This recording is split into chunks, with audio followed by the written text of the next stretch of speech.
So there's a clip on the what's it called? Fresh and Fit podcast. Shout out to Fresh and Fit podcast. Talk to them today.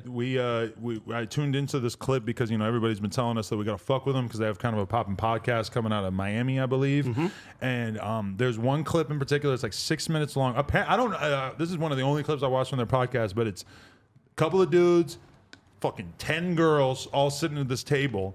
I can't even imagine what this podcast would be like if we had 10 girls sitting here. And that's most of their content. Right. They have girls all the time, and they talk about it. And like I said, Kevin Samuels, he calls in all the time. But usually there's like 6 or 7 women at the table, and they ask questions, and they go back and forth. Right. So shout out to Fresh and Fit. They be kicking girls out all the fucking time. Really? Yes, all the fucking time, That's bro. Awesome. Yeah, they kick girls out all the time because some of them get real. Like Kevin Samuels roasted one of the feminists on there. They had. I think I saw that fucking. He went clip. on there. That was like that chick with like the blonde, like short hair. She was. I think she was white and blonde. Yeah. He fucking destroyed her, bro. Wow. Kevin Samuels broke her the fuck down. I gotta check that out because this girl I know hit me up when I posted a clip on my story of one of the viral clip. I posted the clip. This girl I know hits me up. She goes, "Fuck you for not tagging me in that clip." She's one of the girls in the table. I'm like, you seriously think that I was looking at all the fucking girls there enough to like, did it even cross my mind that I might know these people sitting at the table? Anyway,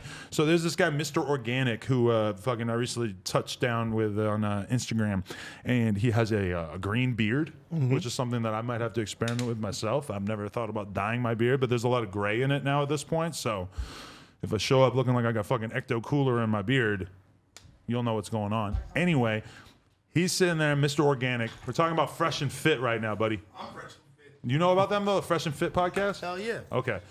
In Miami, right? So he's sitting there, and he's giving a little bit of a lecture for whatever reason about the kind of woman that a guy who apparently he's pretty successful, or at least he seems to feel very successful the way he's talking about himself, basically saying at a certain point as a guy, once you become successful or whatever, that you want more from a woman than what a basic ass dude wants from a woman. A basic ass dude might just want a hot girl that he could take to the club. Once you get to a certain level, all of a sudden you're looking at a hot girl you can just take to the club, and you're thinking like, there's a million of you. Like he was basically saying, I've had money and been in business for a long time, so I'm not impressed by the same shit that a lot of guys are. This girl really feels like she knows something, and she starts responding to him in the clip and telling him, successful men, all they want from a woman, I think of the quote, is for her to bring inspiration to the table, aka cooking, wearing lingerie, providing him with sex, etc. I wish I had a heart monitor on when I was watching this clip because it made me so fucking mad that this bitch has actually been misled her whole entire life. But she's right. All these guys want from her is to basically just be a sex object. Because you're a fucking idiot and you have nothing else to offer. You look okay, sure, but you have nothing going on between your fucking ears. And she's just telling this guy that that's how the world is. And he's sitting there telling her, when you get to this point in your life, you want somebody that you're going to be able to build something with, that you're going to feel inspired by, that is going to be. She said inspiration. Yeah, but when she says inspiration, she means like she literally wants to like sit on the couch in lingerie and make you, I guess, make more money trading crypto. Most of their content, she wants to be able to call herself a muse on social media. Most of them, she is not. She's most of their that. content is women who think like that, and they get into it back and forth. It's like I would say the younger version of women that Kevin Samuels talks to. Insane. Yeah, that's what this shit's like. I haven't watched enough of this shit to really judge, but it seems like they're kind of doing the thing that Kevin Samuels does, where you get these girls and you actually find out what they're really thinking. But instead of getting like, Kevin Samuels' demographic is kind of like grown-ass black women that are past their prime and are wondering why they can't get into a relationship. These guys seem like they're really getting the hose from the club to just come sit on this podcast. And that's one thing that you never really realize. When you're in the club and you're looking around and you're seeing all these hot girls, you might not realize that they're all idiots and that you could barely have a fucking 4th grade conversation with them, because that's what I got out of watching that clip. It's like these guys are giving voice to the really good looking women that have a fucking IQ of like 14. And I seen one that was mind blowing to me, right? So they're talking to this girl and she's like, my guy that I was with, right? He cheated on me so much. He cheated on me with 5 of my friends or something like that. Oh my fucking God. That means And I'm you have like, no self-respect. I'm like, this is a pretty girl too. And then basically they break down like, well, was he paying for everything? Like, yeah. okay, he paid for her to go to school, and once she was done with school, she was like, okay, I don't have need you no more. So it was like basically you let him cheat on you with fucking with 5 of your friends, and he was putting you through school. And as soon as you graduated school, you didn't want to do that shit no more. It was cool. And then on top of that, she was saying, yeah, well, I did porn for a year. I don't want a guy to basically judge her because she only did porn for a year and she doesn't do it no more. And bro was like, what the fuck? Of course a guy's gonna judge you off of that shit. You know what I mean? I'm pro sex worker, so I don't think I should maybe be like judging girls as harshly for that. But yeah, obviously, when you're doing porn, you also are just accepting that there's like a cultural reality of how a lot of guys are going to act about that, how a lot of jobs are going to act about that. You got to be ready for that. But most of the guys that be for me having a lot of homegirls and I talk to them about these type of situations, most of the guys that these women seem to encounter and they have these problems with are guys that have absolutely nothing to bring to the table too. It'll be bum ass hobosexual ass niggas that just be fucking the homegirls to have somewhere to stay. You feel me? And like they be the most controlling of like, oh, why are you wearing this? Why you got this many guy friends? Why are you da-da-da? And it's just at the end of the day, it comes down to like an insecurity thing.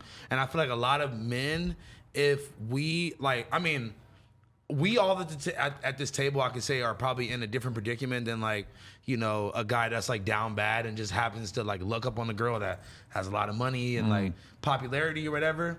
Those are the guys that be the most insecure, that be trying to control they bitches because they don't got it. And see, this is what I was telling Yazzie earlier is that women may not. I'm sorry. I wish you could actually play like a recording of what you were actually saying to Yassi, where you're just like, you date blah blah blah. You were just like telling her your friends are ugly. Like no. I didn't say your friends in the other room. No.